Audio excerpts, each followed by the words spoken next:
Raw took place tonight in Rio Rancho, New Mexico, and this was a smaller crowd, and it definitely felt like a smaller show in terms of scope and scale. But you did have some interesting things, particularly to build up Survivor Series, which is at the end of the month on the 29th. Your new World Heavyweight Champion CM Punk arrived to start the show. Got a big pop. He thanks several people close to him, including his wife AJ Lee, who we still have not seen since WrestlePalooza. It doesn't look like she's coming back anytime soon. Thanks to fans, and then he thanks Jey Uso. He then mocked Seth Rollins' helicopter celebration with the belt, which was funny. Then he runs down potential challengers for the belt. Logan Paul interrupts him, and I was not expecting that. He wants a title shot. Fans hate him, as you would expect. Then Paul Heyman interrupts them both, and he's with Braun Breaker and Bronson Reed. Eventually, this leads to a brawl. Logan Paul goes to leave, but Braun Breaker shoves him, and Logan Paul falls. I don't think this was planned. The back of his head hits the LED screen on the ring, and it looked like he got hurt by it. So that was actually that was definitely a spot that I don't think was planned, to say the least. So they beat down Punk. Logan Paul surprisingly makes the save. He takes a tsunami, and then Punk fights the bronze off with the steel chair. So I don't know if this was supposed to be a ruse or what happened exactly here.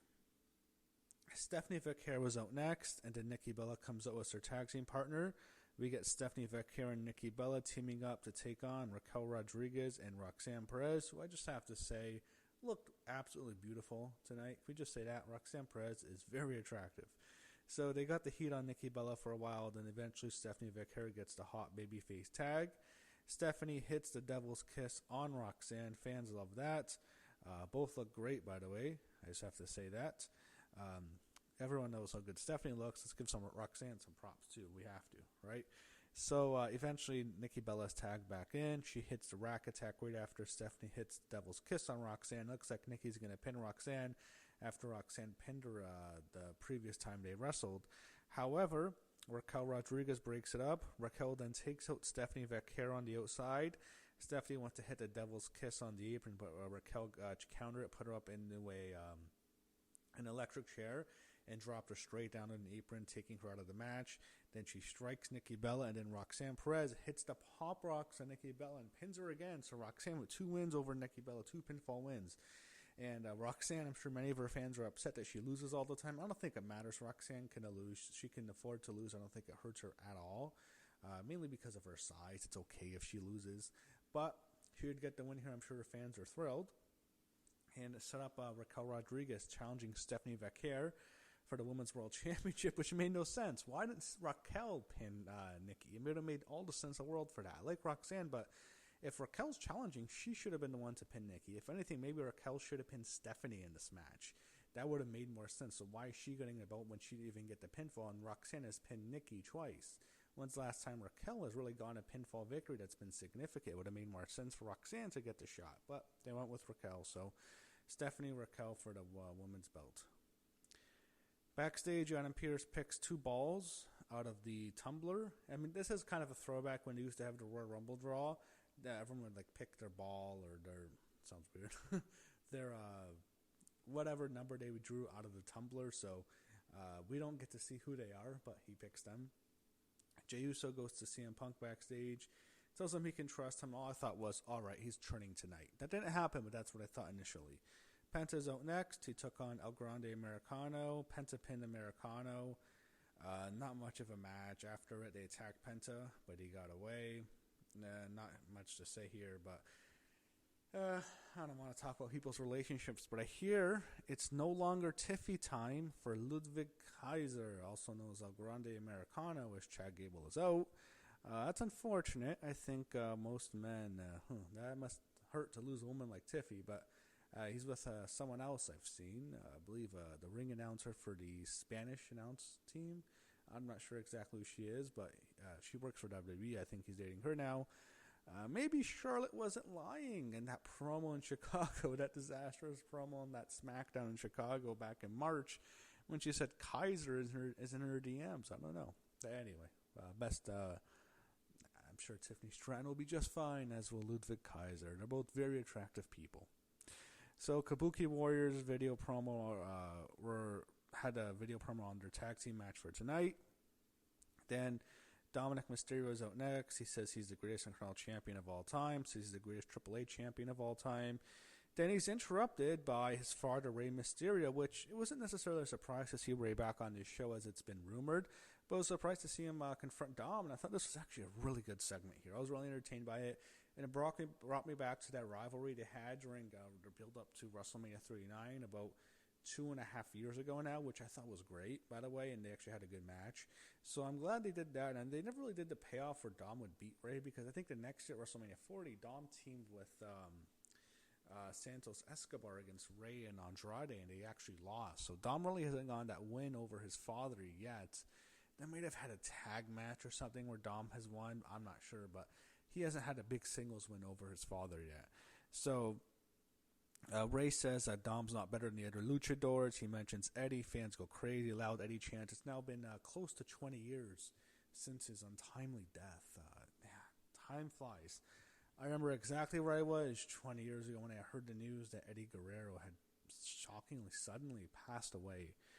I think I might do a 20-year memorial tribute for Eddie, just talking about him and how young I was watching him, because I was very young when I saw Eddie Guerrero. But I think I might do a video on him next week. So Dom says he's better than Eddie, and people got pissed off. But the funny thing is, when Rey brought up Eddie, Dom said to stop talking about his father, and that was fucking hilarious. That's when Dom was really entertaining.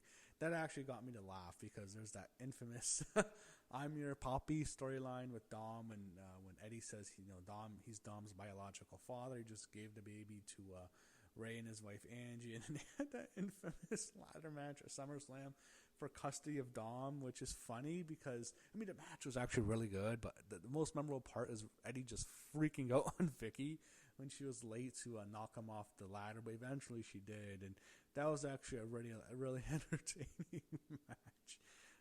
But it's just so ridiculous. They're having a ladder match for custody of a child. Oh my god, only wrestling.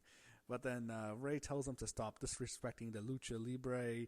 They're setting up a future match, turns into a fight. Rey hits a 619, and Dom ended up retreating. So we see Adam Pearce backstage, picking out more balls from the tumbler. Then Lyra Valkyria is backstage. She talks to Bayley after what happened last week. They get on the same page ahead of their matchup tonight. Joe Tessitore and Wade Barrett were talking and they were previewing what was happening. So Becky Lynch randomly shows up. She stands up right on the announce booth, cuts a promo. Probably the most memorable part was when she's ripping into New Mexico. She says the only memorable thing that you're known for is a TV show about how much meth you do or something. And of course, she's doing a Breaking Bad reference in Mexico, which is perfect, by the way. Breaking Bad is probably what most people associate with New Mexico. I don't know much about New Mexico, to be honest. I've never been there or anything. I'm not even from the United States. I don't live there. But yeah, definitely the thing I know most about it is Breaking Bad, so that made sense. That was actually a good line. And she just cuts a basic promo on Maxine Dupree. I wonder when they're going to wrestle. I don't think it should be Survivor Series. Maybe do it in a couple weeks at the Garden. I think that would make the most sense. I would not do it on John Cena's the Saturday Night's Main Event. I don't think they can hold it off that much. But maybe at the Garden makes sense and Becky should just win. Rivalry should be over. So as Becky's leaving, she's going up the ramp. The Kabuki Warriors make their entrance, and they make eye contact. And then you get the Kabuki Warriors, Asuka and Kairi Sane, taking on Bayley and Lyra Valkyria in a pretty good matchup here. So at the end, Bayley gets knocked off the apron. Asuka is then able to submit Lyra Valkyria to the Asuka lock. They win. They're now staring down Lyra. Bayley's on the outside. Looks like Asuka and Kairi are going to continue to beat up Lyra. But then out of nowhere, Charlotte Flair and Alexa Bliss, our WWE Women's Champions, make a surprise entrance. And I'm not expecting them at all. I wasn't even expecting them. I guess Charlotte was in New Mexico and she kind of gave that away. But I was not expecting her and Alexa to be there. I think Alexa lives in Los Angeles with her husband Ryan Cabrera and their daughter. I think they live there, so maybe it's not a long flight for her. But I don't know. Charlotte still live in Florida. That would suck. I mean, if they flew him like if they flew Charlotte or Alexa, I'm not sure if she might still live sometimes in Orlando. I don't know. But if they flew him from Orlando to New Mexico, halfway across the fucking country, to be in the fucking ring for like a 10-second segment, I'd be pissed off. That would suck. But like they just make the save and that's it. And then the heels retreat and they set up a tag team title match, which was later announced next week. And then Byron Saxton did interview Charlotte Flair and Alexa Bliss on the break in front of the live crowd. So they were at least on the show. I didn't see the interview. I was watching on a little bit of a delay, but he did at least do that. And I saw what they said on X because the clip was posted. Judgment Day's backstage. It's announced Raquel Rodriguez will challenge Stephanie Vaquer for the Women's World Championship next week on Raw in Boston. And they're all happy. Roxanne's happy for her. I'm happy to see Roxanne, to be honest. I just have to know. She looked very nice tonight. I don't mean to be kind of a creep, but wow. Roxanne was beautiful tonight. And then Dominic Mysterio storms in. He's angry after he was attacked by his father in the previous segment. Then what happens is Finn gets angry with him. I just feel like, fuck, this is why I'm so mad at W Creative. You're dragging things out for an eternity. How many fucking times has Finn Balor been angry at Dom? It feels like it's been going on for 2 years now.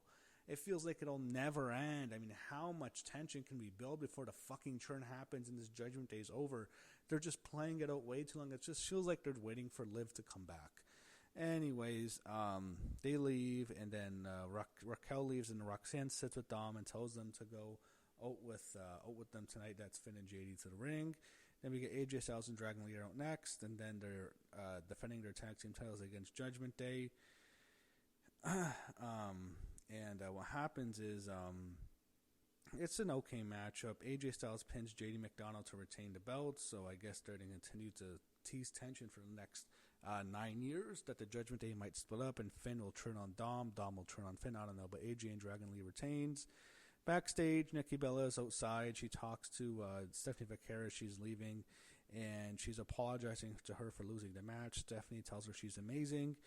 Obviously, Nikki's going to turn very soon. Nikki tells her she'll be in her corner next week, which I don't think she'll turn on her next week. I don't think Raquel Rodriguez is beating Stephanie Vaquer next week. I don't think Stephanie's just going to get, that would be about a 2-month title reign. Since she won at WrestlePalooza, I think she'll be champ for longer than that. But the turn might happen in Boston. And then eventually, I think they might have a match. Actually, I can see Nikki wrestling on John Cena's last match. So at Saturday Night's Main Event on December 13th in Washington, D.C., I can see Stephanie Vaquer defending against Nikki Bella. I mean, maybe Nikki Bella and John Cena's final match on the same night, but I think I can see that happening. I think they can market it well. I think I would actually book it personally. I don't think Cena would care. This seems to be fine. I would actually put Nikki Bella on the undercard with John Cena because you're attracting such a large audience. You'll get some of the Total Divas audience. I would have her wrestle on John Cena's last match on the same show. I think it would actually make sense. And she would lose to Stephanie Vaquer, as I think John Cena will also probably lose to Gunther on that show. Anyway, I'm looking forward to that segment actually next week. Paul Heyman talks to Jey Uso in the locker room. He's trying to recruit him. So I think right there when I saw that, I thought, oh, Jay's not turning probably. Adam Pearce announces the first participants in the Last Time Is Now tournament. First, we get Rusev against Damian Priest, and then we get Shinsuke Nakamura taking on Sheamus. Those are our first two matches. Nick Aldis will draw the next participants on Friday.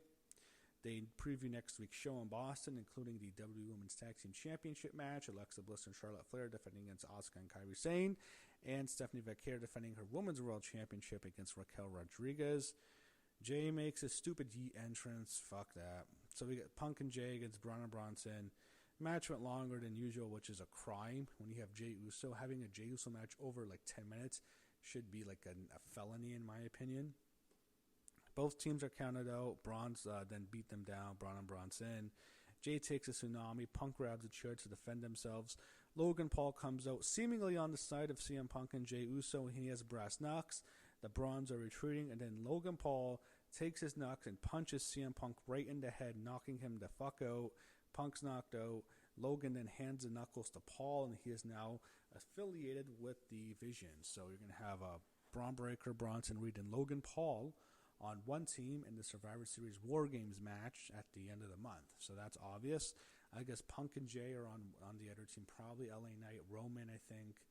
I'm not sure the fifth guy is. I hope it's not Jimmy. I think that'd be kind of anticlimactic. But on the other side, Brock, I think, will join the division, and maybe one other guy for each side. I'm not sure exactly who it is. Maybe it's Jimmy on the heel side. I don't know. But this was clearly designed to set up War Games, and I thought that was actually a good segment to end the show. So I liked the Ray stuff. That was good.